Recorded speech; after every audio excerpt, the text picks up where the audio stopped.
स्वराज अध्याय 6 सभ्यता का दर्शन। प्रश्न। यह बात आपने ठीक कही। अब आपने जो कुछ पढ़ा और सोचा है उसका ख्याल मुझे दीजिए। उत्तर। पहले तो हम यह सोचें कि सभ्यता किस हालत का नाम है। यह सभ्यता की सही पहचान तो यह है कि लोग बाहरी दुनिया की खोजों में और शरीर के सुख में धन्यता, सार्थकता और पुरुषार्थ मानते हैं। इसकी कुछ मिसालें लें। 100 साल पहले यूरोप के लोग जैसे घरों में रहते थे, उनसे ज़्यादा अच्छे घरों में आज भी रहते हैं। यह सभ्यता की निशानी मानी जाती है। इसमें शरीर के सुख की बात है। इसके पहले लोग चमड़े के कपड़े पहनते थे और भालों का इस्तेमाल करते थे। अब वे लंबे पतलून पहनते हैं और शरीर को सजाने के लिए तरह तरह के कपड़े बनवाते हैं और भाले के बदले एक के बाद एक 5 गोलियां छोड़ सके ऐसी चक्कर वाली बंदूक इस्तेमाल करते हैं। यह सभ्यता की निशानी है। किसी मुल्क के लोग जो जूते वगैरह नहीं पहनते हों, जब यूरोप के कपड़े पहनना सीखते हैं तो जंगली हालत में से सभ्य हालत में आए हुए माने जाते हैं। पहले यूरोप में लोग मामूली हलक की मदद से अपने लिए जात मेहनत करके ज़मीन जोतते थे।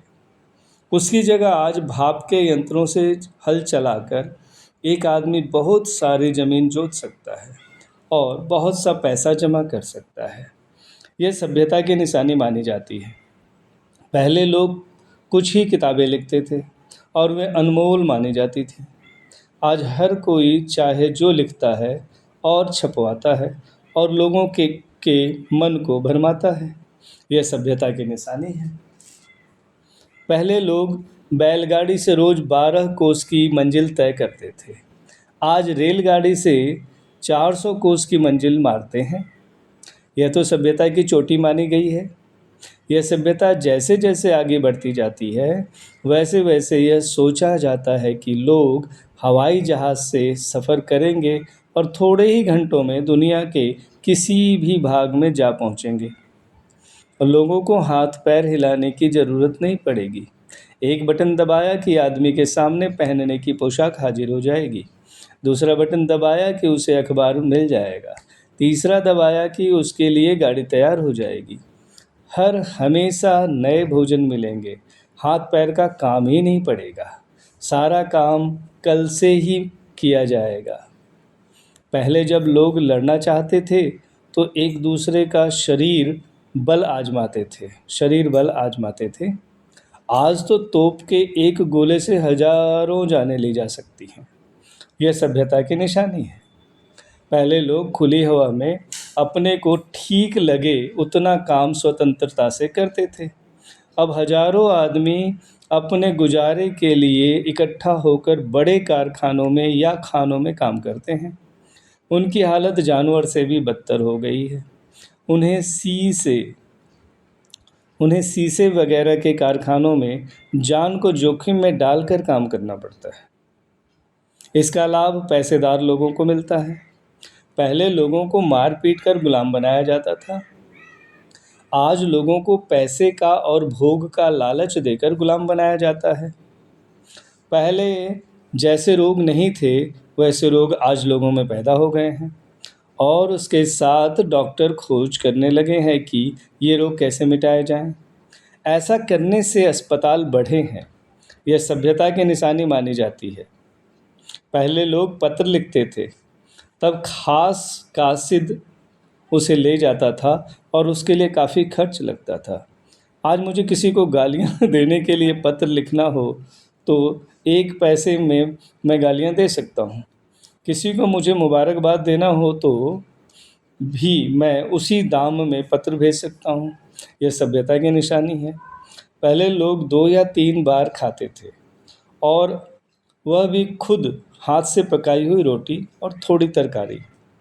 अब तो हर 2 घंटे पर खाना चाहिए और वह यहाँ तक कि लोगों को खाने से फुर्सत ही नहीं मिलती।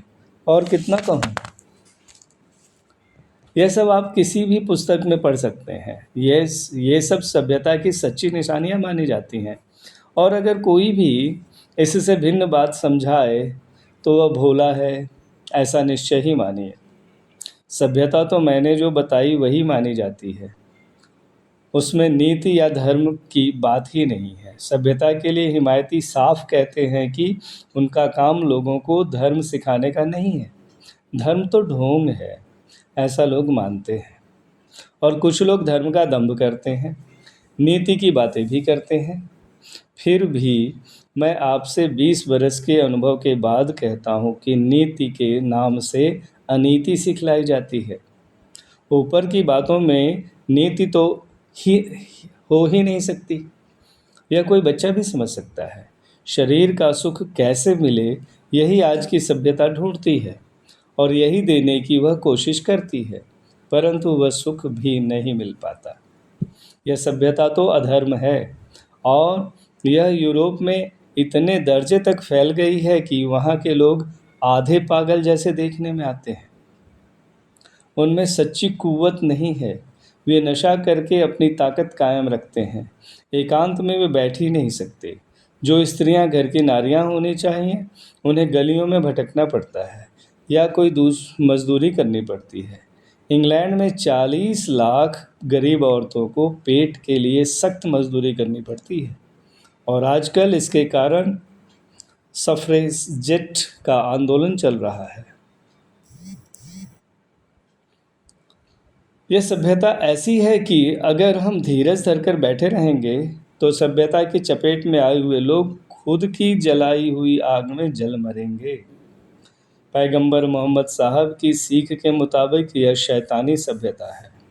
हिंदू धर्म इसे निरा कलयुग कहता है। मैं आपके सामने इस सभ्यता का हूबहू चित्र नहीं खींच सकता, यह मेरी शक्ति के बाहर है, लेकिन आप समझ सकेंगे कि इस सभ्यता के कारण अंग्रेज प्रजा में सड़न ने घर कर लिया है।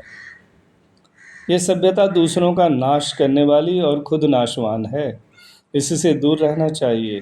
और इसलिए ब्रिटिश और दूसरी पार्लियामेंटें बेकार हो गई हैं। ब्रिटिश पार्लियामेंट अंग्रेज प्रजा की गुलामी की निशानी है, यह पक्की बात है। आप पढ़ेंगे और सोचेंगे तो आपको भी ऐसा ही लगेगा। इससे आप अंग्रेज़ों का दोष न निकालें, इसमें आप अंग्रेज़ों का दोष न निकालें, उन पर तो हमें दया आनी चाहिए। वे काबिल प्रजा है, इसलिए किसी दिन उस जाल से निकल जाएंगे, ऐसा मैं मानता हूँ। वे साहसी और मेहनती हैं, मूल में उनके विचार अनीति भरे नहीं हैं, इसलिए उनके बारे में मेरे मन में उत्तम ख्याल ही है। उनका दिल बुरा नहीं है। यह सभ्यता उनके लिए कोई अमिट रोग नहीं है, लेकिन अभी वे उस रोग में फंसे हुए हैं। यह तो हमें भूलना नहीं चाहिए।